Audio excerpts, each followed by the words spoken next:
Ayan mga boss, gagawa tayo ng panlaban sa ubot sipon. Ayan nag-grated lang tayo ng yung ginger, loya. Tapos may cinnamon stick tayo, yan, pakulo. Tapos lemon, cloves. Ayan, marami tayong cloves mga bossing. Ayan, dito lalagay natin dito, pakulaan natin. At yan ang natin gawing cha or kape sa umaga. 3 minutes, pag kumulo yan, patayin na natin. Okay, pwede nyo patayin. Ayan, may hibiscus tayo na tea.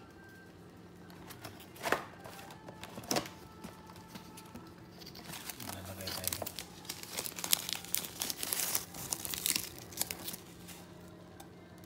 Okay.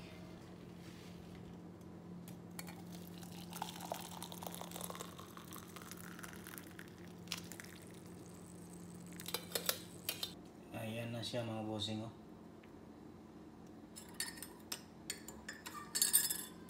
Hibiscus tea. Sa atin yan gumamila. Okay.